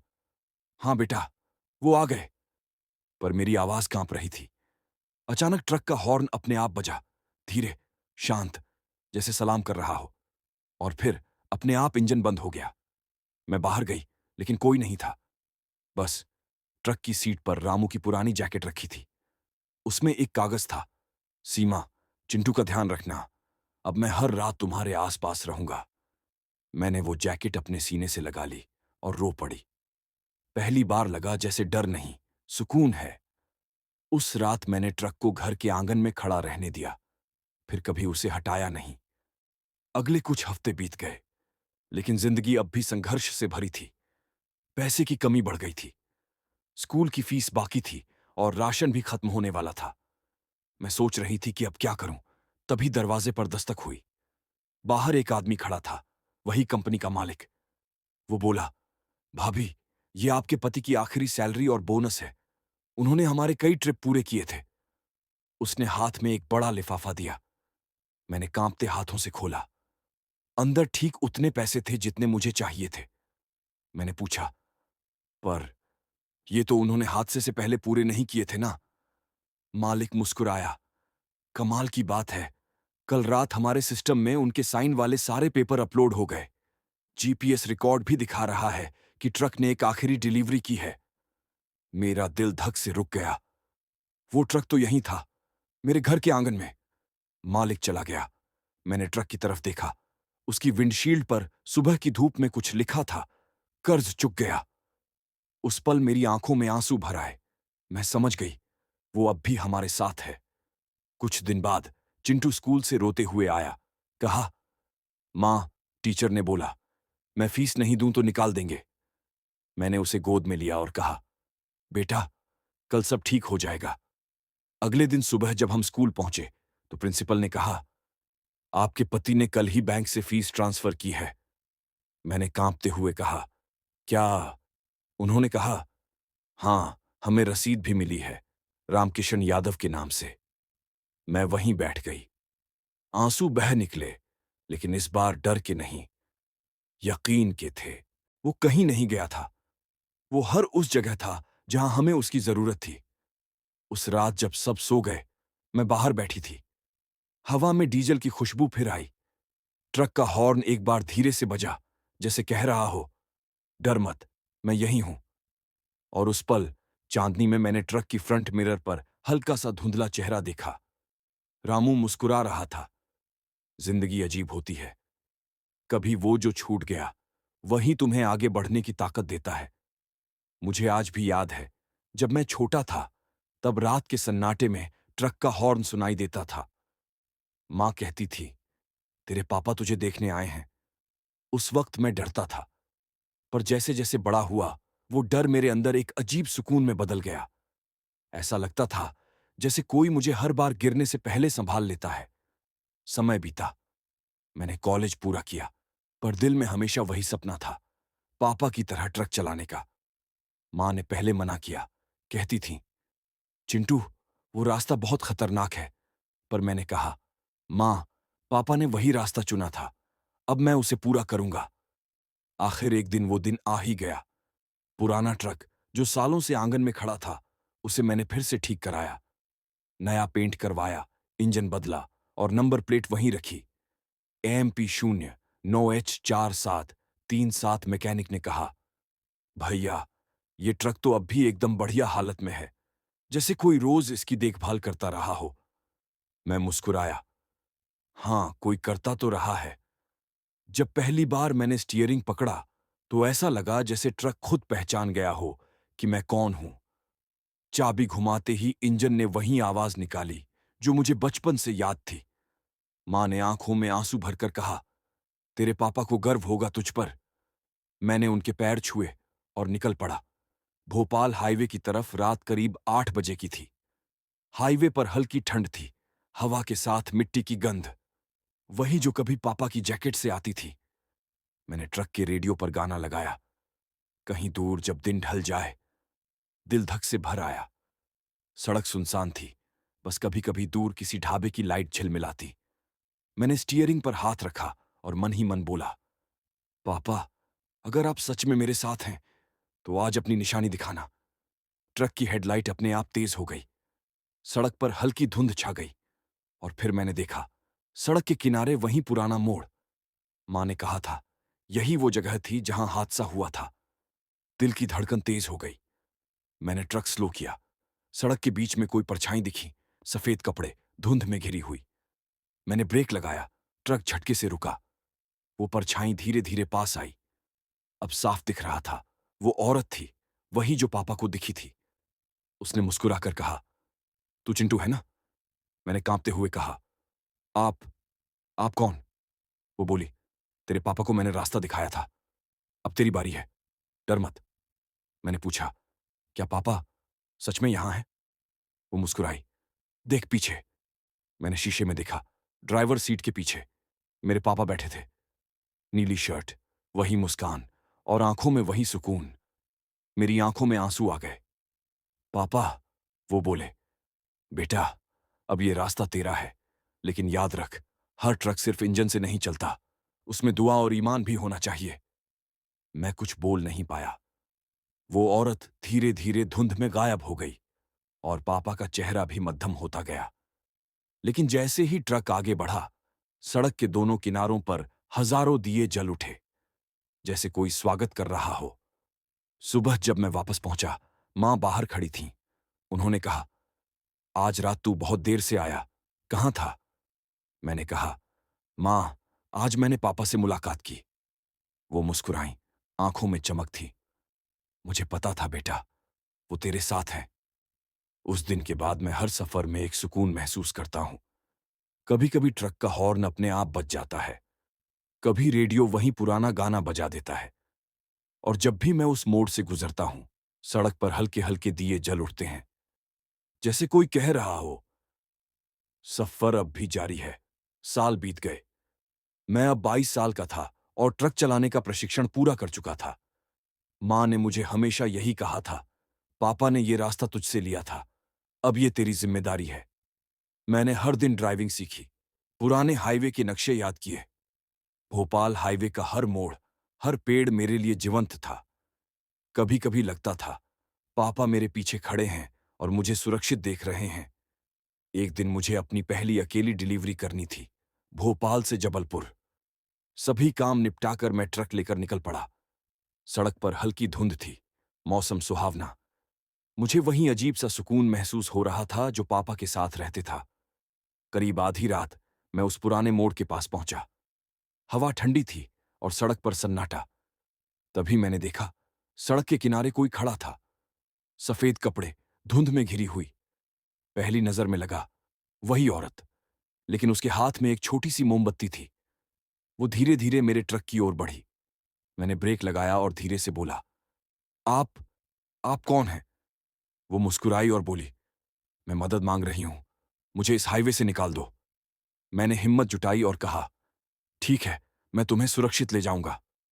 जैसे ही ट्रक आगे बढ़ा, धुंध और हवा में हल्की सी हलचल हुई। वो औरत धीरे धीरे पीछे की सीट पर बैठ गई। मैंने देखा, उसकी आंखों में डर और उम्मीद दोनों थे। ट्रक चलते चलते मैं सोच रहा था, पापा ने मुझे हमेशा यही सिखाया था, डर के सामने भागना नहीं, बल्कि सामना करना। सड़क पर अब हल्की रोशनी थी। मैंने दीपक जलाए ताकि रास्ता साफ दिखे। जैसे ही हम मोड़ पार कर रहे थे, औरत ने धीरे से कहा, तुम जानते हो, पापा ने मुझे यहां छोड़ दिया था, अब मुझे घर पहुंचाना है। मेरे दिल की धड़कन तेज हो गई। मैंने कहा, चिंता मत करो, मैं तुम्हें सुरक्षित ले जाऊंगा। आधी रात को जब हम शहर के नजदीक पहुंचे, वो औरत धीरे धीरे गायब हो गई, पर ट्रक की सीट पर एक नोट रखा, धन्यवाद, नया ड्राइवर, अब मैं शांति में हूं। मैंने नोट उठाया और देखा, उसमें वही हाथ लिखा था जैसा पापा के ट्रक में होता था। उस पल मुझे समझ आया, भोपाल हाईवे केवल डरावना नहीं है, ये हर उस आत्मा का घर है जो सहायता की मांग करती है, और अब ये जिम्मेदारी मेरे कंधों पर है। रात के बाद मैं सीधे अपने घर लौटा। मां और पापा की पुरानी जैकेट को देखा। उनकी मुस्कान मुझे अंदर तक महसूस हुई। अब मैं जान गया, भोपाल हाईवे सिर्फ सड़क नहीं है, ये जीवन और आत्मा का सफर है। कुछ महीने बीत गए। मैं अब भोपाल हाईवे पर अकेला ट्रक चला सकता था, पर उस रात कुछ अजीब होने वाला था। सड़क पर हल्की धुंध फैली हुई थी। ट्रक की हेडलाइटें धुंध में झिलमिला रही थीं। मैं अपने पीछे की ओर देख रहा था। कभी कभी लगता जैसे कोई परछाई मेरे पीछे चल रही हो। करीब आधी रात, जब मैं वहीं पुराना मोड़ पार कर रहा था, ट्रक के सामने अचानक दो आदमी खड़े हो गए। साफ दिख रहा था कि वो ट्रक रोकना चाहते थे। एक के हाथ में लोहे की छड़ी, दूसरे के हाथ में कोई बैग। मैंने धीरे से हॉर्न बजाया और कहा, भाई, रास्ता छोड़ो। लेकिन उन्होंने मेरे ट्रक की तरफ दौड़ लगाई। मैंने गियर बदलकर ट्रक आगे बढ़ाया, लेकिन तभी सड़क पर अचानक वहीं सफेद परछाई दिखी। वो औरत। उसने अपने हाथ फैलाए और जैसे रोशनी की दीवार बना दी। दोनों आदमी ट्रक के सामने रुके, डर के मारे कांपते रहे। मैंने हिम्मत जुटाई और कहा, देखो, हाईवे पर मदद मांगने वालों की रक्षा होती है। अगर आप बुराई करेंगे तो इसका अंजाम भी होगा। धीरे धीरे दोनों आदमी पीछे हट गए, जैसे हवा ने उन्हें खींच लिया हो। मैंने ट्रक रोक कर देखा। सफेद परछाई गायब हो गईं, लेकिन उसके पीछे हल्की सी रोशनी अभी भी झिलमिला रही थी। मैंने महसूस किया, भोपाल हाईवे केवल भूतों का नहीं, बल्कि पाप और इरादों का भी घर है। जो इंसान बुरा करेगा, उसका रास्ता वहीं खत्म हो जाएगा, और जो मदद की उम्मीद करता है, उसे हमेशा सुरक्षा मिलेगी। अगली सुबह मैंने ट्रक को आंगन में पार्क किया। मां ने पूछा, क्यों इतना देर तक आया? मैंने मुस्कुराकर कहा, मां, अब मैं समझ गया हूं। यह रास्ता सिर्फ ट्रक का नहीं, आत्माओं और इंसानों दोनों का है। मां ने कहा, तू पापा जैसा ही बहादुर हो गया बेटा। मैंने सिर हिलाया। दिल में एक नई जिम्मेदारी थी, भोपाल हाईवे पर हर सुरक्षित ड्राइवर की रक्षा करना। रात के बाद मैं अक्सर हाईवे पर अकेला निकलता। कभी कोई मदद मांगती आत्मा, कभी कोई खोया हुआ ट्रक चालक, और हर बार मैं पापा की जैकेट में सुकून महसूस करता हूं। अब मुझे डर नहीं लगता, क्योंकि मैं जान गया हूं, जहां डर है वहां शांति भी है, जहां खतरा है वहां मदद भी है। और भोपाल हाईवे अब सिर्फ मेरे लिए सड़क नहीं, बल्कि जीवन की एक पाठशाला बन गई है। 1 महीने के बाद मैं फिर अकेले ट्रक चला रहा था।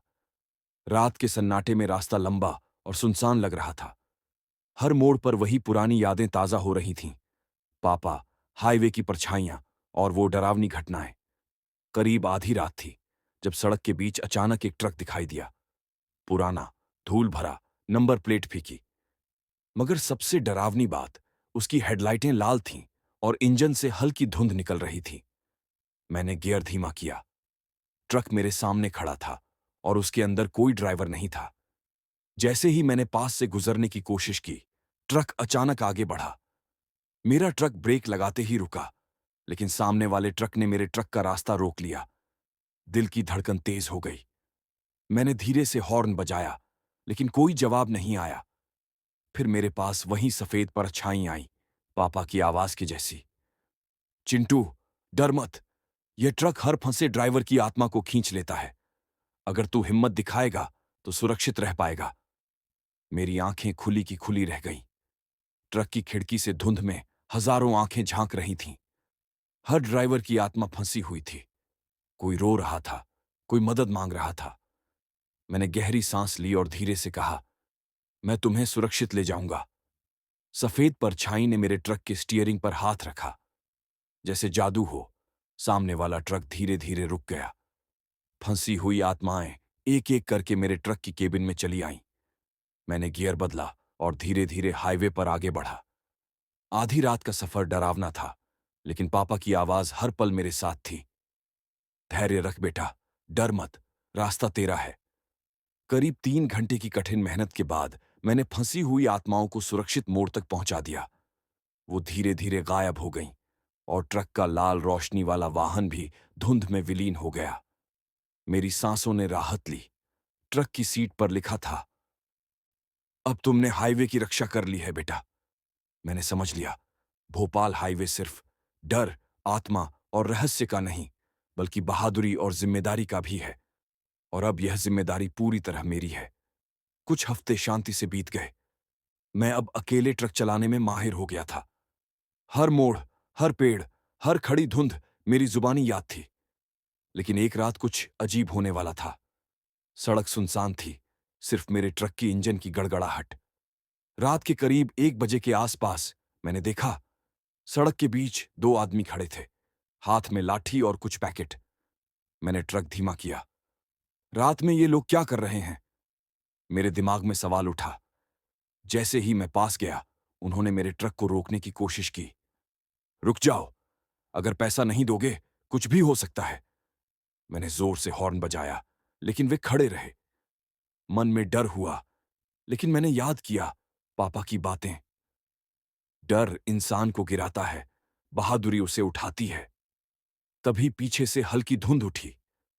सफेद परछाई पापा की आवाज के जैसी मेरे ट्रक के पास आई। चिंटू, डर मत, मैं और हाईवे की आत्माएं तुम्हारे साथ हैं। मैंने गियर बदला और धीरे धीरे ट्रक बढ़ाया। जैसे ही ट्रक ने गति पकड़ी, अचानक सड़क के किनारे अजीब सी रोशनी चमकी। दोनों आदमी डर के मारे भाग खड़े हुए और पीछे से वही रहस्यमय ट्रक आया, लाल रोशनी वाली, जैसे उन्हें डराने के लिए प्रकट हुआ हो। मेरे ट्रक के साइड मिरर में मैंने देखा कुछ धुंधली परछाइयां उनके चारों ओर घिरी हुई थीं। वे हक्के बक्के कांपते हुए धीरे धीरे सड़क के किनारे से गायब हो गए। मैंने गहरी सांस ली। पापा की आवाज आई, बेटा, हाईवे पर न केवल आत्माएं हैं, बल्कि बुरे इरादों वाले इंसान भी हैं। जो बहादुर हैं उनका सामना करते हैं, और जो डरते हैं वहीं फंसते हैं। मैंने समझ लिया, भोपाल हाईवे पर डर और बहादुरी का हमेशा संतुलन होता है। जो डरता नहीं वो सुरक्षित रहता है, और जो मदद करता है उसे आत्माओं का साथ मिलता है। सुबह मैं घर लौटा। मां ने पूछा, आज इतनी देर क्यों आए? मैंने मुस्कुराते हुए कहा, मां, हाईवे ने फिर मुझे मेरी ताकत और जिम्मेदारी दिखाई। चिंटू अब जान चुका था, भोपाल हाईवे सिर्फ सड़क नहीं, यह बहादुरी, डर और आत्मा का संगम है। रात का समय था। हाईवे पर हल्की धुंध फैली हुई थी और हवा में ठंडक थी। मैं अकेला अपने ट्रक में बैठा था, पिछले कुछ महीनों की तरह। दिल में वही अजीब सुकून था जो पापा की मौजूदगी महसूस कराता था। करीब 12 बजे सामने एक ट्रक दिखाई दिया, पुराना, धूल भरा, और इंजन से हल्की धुंध निकल रही थी। पर इस बार कुछ अलग था। ट्रक की केबिन से हल्की आवाजें आ रही थीं, जैसे कोई अंदर रो रहा हो। मैंने धीरे से हॉर्न बजाया। सन्नाटा छा गया। फिर सड़क के किनारे उसी मोड़ पर सफेद परछाई प्रकट हुई। चिंटू, ये फंसा हुआ ड्राइवर है, तुझे उसकी मदद करनी होगी। मैंने हिम्मत जुटाई और ट्रक आगे बढ़ाया। जैसे ही मैं पास गया, देखा ट्रक की खिड़की से कोई हाथ बाहर आया। धीरे धीरे मैंने ड्राइवर की परछाई को ट्रक में बुलाया। वो कांप रही थी, डर के मारे। सफेद परछाई ने मेरा हाथ पकड़ा। बस, उसे साइड पर लाकर रोशनी दिखाओ, आत्माएं डर को दूर कर देंगी। मैंने ट्रक साइड की ओर मोड़ा और वहां पर हल्की रोशनी डाल दी। धुंध में वो परछाई धीरे धीरे शांत हुई। फंसा हुआ ड्राइवर रोशनी में मुस्कुराने लगा। धन्यवाद, मुझे कोई नहीं बचा सकता था। जैसे ही मैं ट्रक से दूर गया, फंसी हुई आत्मा धीरे धीरे गायब हो गई, और मेरे ट्रक की सीट पर लिखा था, बहादुरी और साहस ने फिर एक आत्मा को मुक्त किया। मैंने समझ लिया, भोपाल हाईवे सिर्फ डर और रहस्य का नहीं है, बल्कि साहस और मदद की भी जगह है। रात के बाद मैं घर लौटा। मां ने पूछा, आज क्यों देर हो गई बेटा? मैंने मुस्कुराकर कहा, मां, आज मैंने एक और आत्मा को सुरक्षित पहुंचाया, पापा की तरह। अब मैं भी हाईवे की सुरक्षा का हिस्सा हूं। मां ने मेरे माथे पर हाथ रखा और बोली, तेरे पापा गर्व महसूस कर रहे होंगे, तू सच में उनका बेटा है। अब चिंटू को समझ आ गया, भोपाल हाईवे केवल सड़क नहीं है, यह साहस, आत्मा और इंसानियत की परीक्षा है। रात का समय था। हवा ठंडी और तेज थी। धुंध ने हाईवे को पूरी तरह ढक रखा था। मैं अपने ट्रक में अकेला था, पिछले कई महीनों की तरह। दिल में वही अजीब सुकून था, लेकिन इस बार कुछ अलग महसूस हो रहा था, जैसे कोई बड़ी परीक्षा होने वाली हो। करीब 1 बजे अचानक सामने एक झुंड दिखाई दिया।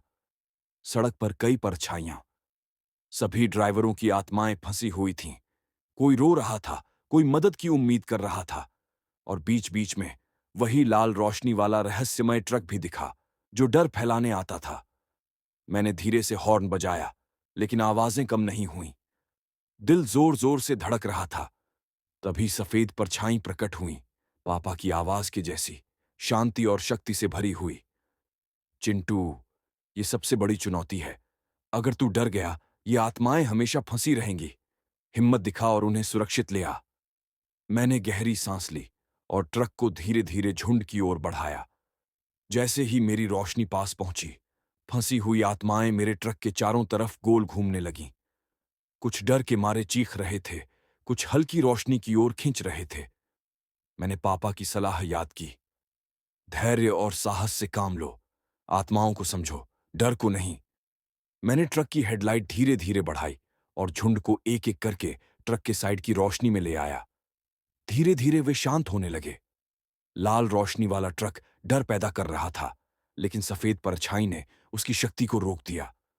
करीब 3 घंटे की मेहनत के बाद सभी फंसी हुई आत्माएं सुरक्षित मोड़ तक पहुंचा दी गईं। वे धीरे धीरे गायब हो गईं और मेरे ट्रक की सीट पर लिखा था, साहस और धैर्य ने फिर एक झुंड को मुक्त किया। रात के बाद मैं थक कर घर लौटा। मां ने पूछा, क्यों इतना देर हो गया बेटा?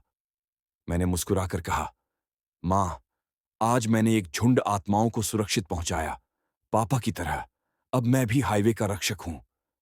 मां ने आंखों में आंसू लिए और कहा, तेरे पापा हमेशा तुम्हारे साथ हैं, तू सच में उनका बेटा है। अब चिंटू जान चुका था, भोपाल हाईवे सिर्फ सड़क नहीं है, यह बहादुरी, साहस और आत्माओं की सुरक्षा का मार्ग है। दिन का समय था, लेकिन मैं अभी भी पिछले रात की घटनाओं से हिल रहा था।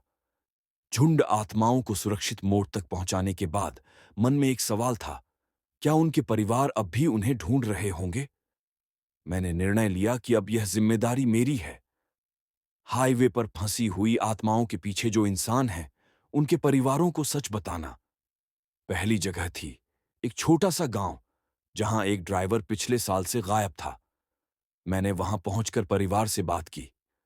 माँ बाप और बहनें परेशान और उदास थे। मैंने उन्हें धीरे से समझाया, आपका बेटा भाई अब सुरक्षित है, लेकिन हाईवे पर कुछ रहस्यमय घटनाओं के कारण उसे फंसा हुआ देखा गया था। मैंने उसे सुरक्षित बाहर निकाला। शुरुआत में लोग मुझे नहीं मान रहे थे, लेकिन जब मैंने फंसे हुए ड्राइवर की पुरानी जैकेट दिखाई और ट्रक की हेडलाइट की कहानी बताई, उनके आंसू नहीं रुके। उन्होंने कहा, तो वह सच में जिंदा है? मैंने कहा, शारीरिक रूप से नहीं, लेकिन उसकी आत्मा अब शांति में है। आपके प्यार और उम्मीद ने उसे यहां तक पहुंचाया। इस तरह मैं अगले कई गांवों में गया। हर जगह परिवार आश्चर्यचकित और भावुक था। कई लोग पहले हतोत्साहित थे, लेकिन जब मैंने हाईवे की रहस्यमय घटनाएं बताईं और फंसी आत्माओं की सुरक्षा की कहानी सुनाई, वे धीरे धीरे विश्वास करने लगे। हर बार मैं यह महसूस करता, भोपाल हाईवे सिर्फ डर और रहस्य नहीं, यह परिवार, प्यार और उम्मीद का भी हिस्सा है। एक रात घर लौटते समय मैं ट्रक रोककर खड़ा हुआ। सामने वही पुराना मोड़, वही धुंध और वही हल्की रोशनी। मैंने दिल से कहा, पापा, अब मैं और लोगों की मदद भी कर रहा हूं। आपकी तरह मैं भी हाईवे का रक्षक हूं। और हल्की हवा में पापा की आवाज गूंजी, बेटा, यही हमारी जिम्मेदारी थी, अब तू इसे आगे बढ़ा रहा है। उस रात मैं समझ गया, भोपाल हाईवे केवल सड़क, भूत और डर का नहीं है, यह साहस, उम्मीद और परिवार की रक्षा का प्रतीक बन गया है। रात का समय था। हाईवे पर हल्की धुंध फैली हुई थी और ट्रक की हेडलाइटें सड़क पर लहराती हुई दिखाई दे रही थीं। मैं अकेला अपने ट्रक में था, पिछले कई महीनों की तरह। दिल में वही अजीब सुकून था, लेकिन एक अजीब सी बेचैनी भी थी। करीब 1:30 अचानक मेरे सामने एक ट्रक धीमी गति से खड़ा दिखाई दिया। इंजन चलता था, लेकिन ड्राइवर बाहर नहीं निकला। जैसे ही मैं पास गया, मैंने देखा, स्टीयरिंग पर कोई हाथ थरथरा रहा था और ड्राइवर पूरी तरह डर के मारे जकड़ा हुआ था। मैंने हॉर्न बजाया और धीरे से कहा, भाई, क्या हुआ? डरने की जरूरत नहीं। लेकिन उसका उत्तर सिर्फ कांपती हुई आवाज में आया, मैं आगे नहीं जा सकता, डर लग रहा है। वो ट्रक। तभी वही सफेद परछाई प्रकट हुई, पापा की आवाज के जैसी। चिंटू, ये फंसा हुआ ड्राइवर है, उसके डर को दूर करने में उसकी आत्मा मदद करेगी, हिम्मत दिखा। मैंने गहरी सांस ली और ट्रक की रोशनी धीरे धीरे आगे बढ़ाई। डरावना लाल रोशनी वाला ट्रक भी पीछे दिखाई दिया, जो हमेशा हाईवे पर फंसे ड्राइवरों को डराता था। लेकिन सफेद परछाई ने उसकी शक्ति को रोक दिया। मैंने फंसे हुए ड्राइवर से कहा, हिम्मत करो, मैं तुम्हें सुरक्षित ले जाऊंगा, डर को पीछे छोड़ो। धीरे धीरे उसने अपनी आंखें खोलीं और मेरे ट्रक के पीछे बैठ गया। सफेद परछाई ने हमें मार्गदर्शन किया और हम धीरे धीरे लाल रोशनी वाले ट्रक से दूर होते गए। करीब 2 घंटे की यात्रा के बाद मैंने उसे सुरक्षित मोड़ तक पहुंचाया। वो रोशनी में मुस्कुराया और कहा, धन्यवाद, अब मुझे डर नहीं लगता।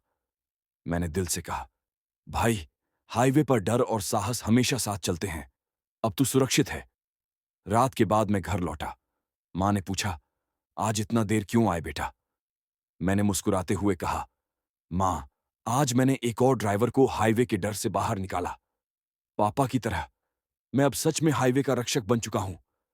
अब चिंटू जान चुका था, भोपाल हाईवे केवल सड़क नहीं, यह डर, बहादुरी और आत्माओं की मदद का संगम है। रात का समय था। हवा तेज थी और धुंध ने हाईवे को पूरी तरह ढक रखा था। मैं अपने ट्रक में अकेला था, दिल में वही अजीब सुकून और डर दोनों। लेकिन इस बार कुछ अलग था। सड़क पर एक ऐसा ट्रक दिखाई दिया जो सालों से गायब ड्राइवर की फंसी आत्मा लेकर घूम रहा था। मैंने ध्यान से देखा। ट्रक की हेडलाइटें बुझी हुई थीं और इंजन से हल्की धुंध निकल रही थी, पर छत के ऊपर से कुछ हल्की आवाजें आ रही थीं, जैसे कोई मदद की पुकार कर रहा हो। तभी सफेद परछाई प्रकट हुई, पापा की आवाज में, चिंटू, यह सबसे खतरनाक आत्मा है। अगर तू डर गया तो यह हमेशा फंसी रहेगी।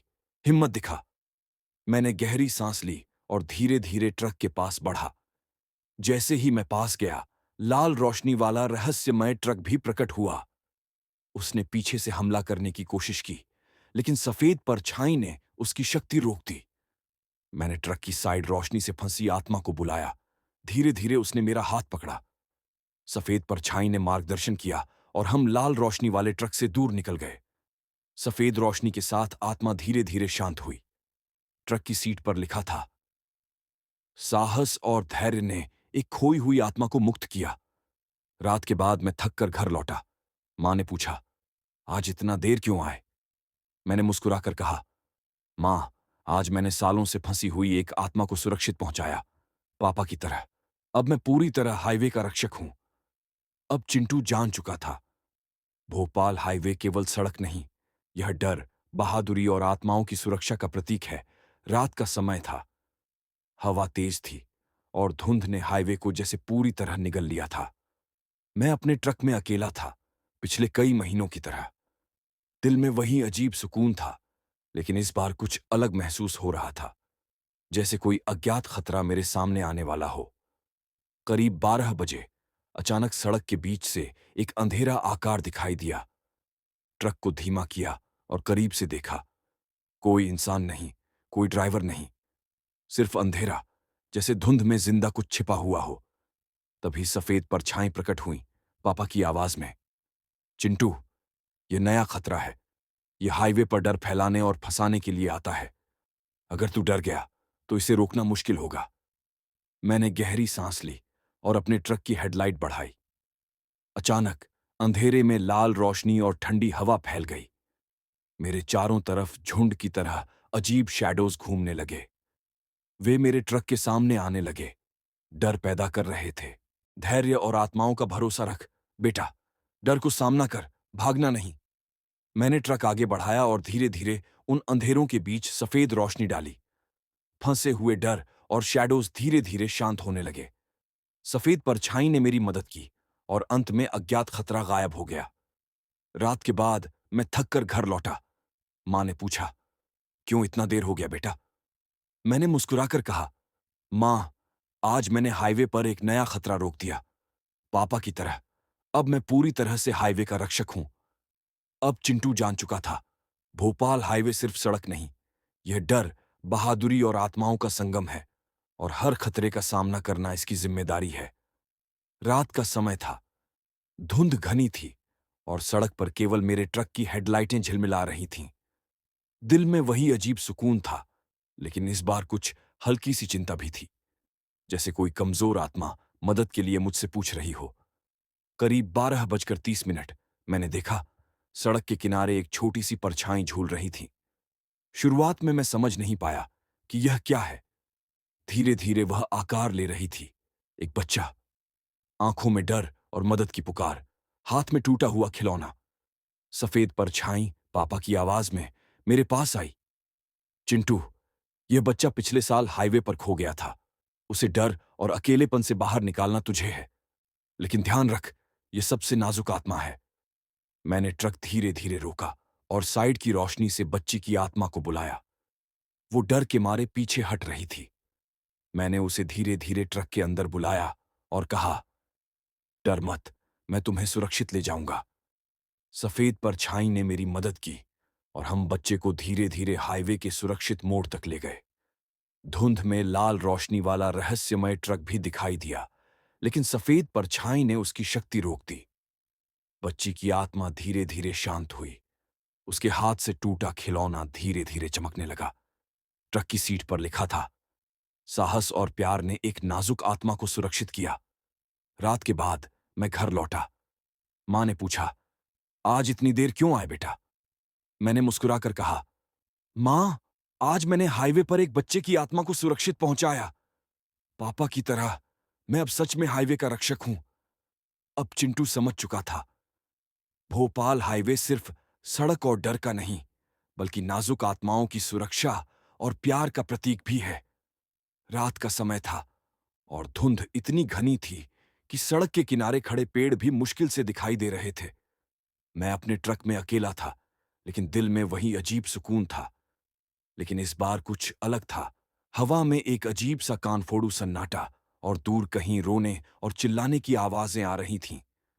करीब 1 बजे मैंने देखा, सड़क के एक मोड़ पर कई ट्रक खड़े थे।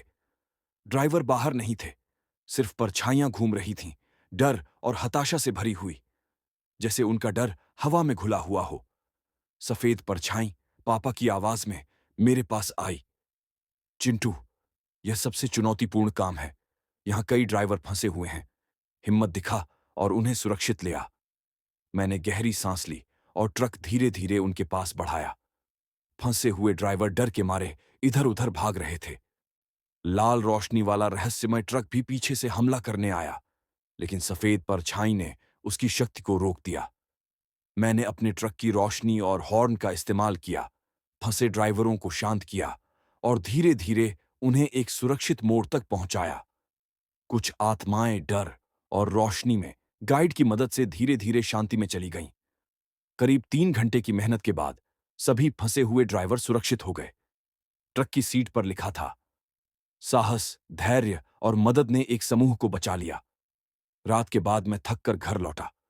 मां ने पूछा, आज इतनी देर क्यों आए बेटा? मैंने मुस्कुराकर कहा, मां, आज मैंने हाईवे पर कई ड्राइवरों को सुरक्षित पहुंचाया। पापा की तरह मैं अब सच में हाईवे का रक्षक हूं। अब चिंटू जान चुका था, भोपाल हाईवे केवल सड़क, डर और रहस्य का नहीं, बल्कि साहस, धैर्य और दूसरों की मदद का प्रतीक भी है। रात का समय था और धुंध इतनी घनी थी कि सड़क के किनारे खड़े पेड़ और ट्रक मुश्किल से दिखाई दे रहे थे। मैं अपने ट्रक में अकेला था, पिछले कई महीनों की तरह। दिल में वही अजीब सुकून था, लेकिन इस बार एक अजीब सा डर भी था, जैसे कि यह रात मेरी सबसे बड़ी परीक्षा होने वाली हो। करीब 1:30 पर मैंने देखा, सड़क पर एक अकेला ट्रक खड़ा था। ड्राइवर बाहर नहीं था, पर आसपास की हवा में डर और चीखें सुनाई दे रही थीं, जैसे कोई फंसा हुआ है और मदद की पुकार कर रहा है। जैसे ही मैं पास गया, अचानक ट्रक के आगे ही सड़क का हिस्सा गायब लगने लगा। सड़क धुंध में जैसे टूट रही थी। मेरा ट्रक फिसलने लगा और डर के मारे मेरे हाथ कांप रहे थे। तभी सफेद परछाई प्रकट हुई, पापा की आवाज में, चिंटू, ये सबसे खतरनाक स्थिति है। अगर तू डर गया तो खुद फंस जाएगा। धैर्य और आत्माओं पर भरोसा रख। मैंने गहरी सांस ली और ट्रक को संभाला। सफेद परछाई ने मेरे ट्रक के चारों ओर हल्की रोशनी बनाई। कुछ फंसी हुई आत्माएं भी मेरी मदद करने आईं। उनकी मदद से मैंने धीरे धीरे ट्रक को सुरक्षित हिस्से पर ले जाया। लाल रोशनी वाला रहस्यमय ट्रक भी पीछे से हमला करने आया, लेकिन सफेद परछाई और फंसी आत्माओं ने उसकी शक्ति रोक दी। मैंने हॉर्न बजाकर और गियर सही करके धीरे धीरे हाईवे पार किया। करीब 2 घंटे की कठिन मेहनत के बाद मैं सुरक्षित मोड़ तक पहुंच गया। ट्रक की सीट पर लिखा था, बहादुरी, बुद्धि और आत्माओं की मदद ने तुम्हें बचाया। रात के बाद मैं थक कर घर लौटा। मां ने पूछा, आज इतनी देर क्यों आए बेटा? मैंने मुस्कुराते हुए कहा, मां, आज मैं खुद फंस गया था, लेकिन आत्माओं और धैर्य की मदद से बच गया। अब मैं पूरी तरह हाईवे का रक्षक हूं। अब चिंटू जान चुका था, भोपाल हाईवे सिर्फ सड़क नहीं, यह साहस, बुद्धि, धैर्य और आत्माओं का संगम है। रात का समय था। हाईवे पर हल्की धुंध और ठंडी हवा थी। मैं अपने ट्रक में अकेला था, लेकिन अब कोई डर नहीं था। पिछले महीनों की सारी घटनाएं, फंसी आत्माएं, लाल रोशनी वाले रहस्यमय ट्रक, सभी अब मेरे अनुभव का हिस्सा बन चुके थे। मैं जान चुका था, हाईवे सिर्फ सड़क नहीं है। यह डर, बहादुरी, साहस और आत्माओं की सुरक्षा का प्रतीक है। उस रात मैंने देखा, कई नए ट्रक चालक हाईवे पर अकेले यात्रा कर रहे थे। कुछ डर के मारे धीरे धीरे गाड़ी चला रहे थे। मैंने अपने ट्रक की हेडलाइटें उनकी तरफ बढ़ाईं और हॉर्न बजाया। सफेद परछाई पापा की आवाज के जैसी मेरे साथ थीं। चिंटू, अब यह तेरा समय है। तू हाईवे का रक्षक है। नए ड्राइवरों को मार्गदर्शन और सुरक्षा दिखा। मैंने धीरे धीरे ट्रक चलाया और नए ड्राइवरों को सुरक्षित मोड़ तक पहुंचाया। उनकी आंखों में डर कम हुआ और विश्वास बढ़ा। कई फंसी हुई आत्माएं भी मेरे ट्रक के पास आईं और उन्होंने नए ड्राइवरों को डर से बाहर निकलने में मदद की। रात के बाद जब मैं घर लौटा, मां ने पूछा, आज कितना काम किया बेटा?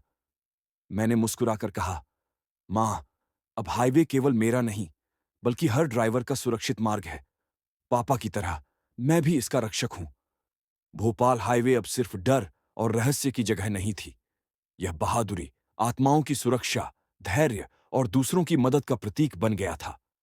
चिंटू ने जान लिया, जो डर को समझता है, उसकी मदद करता है और बहादुरी दिखाता है, वही इस हाईवे का सच्चा रक्षक बनता है।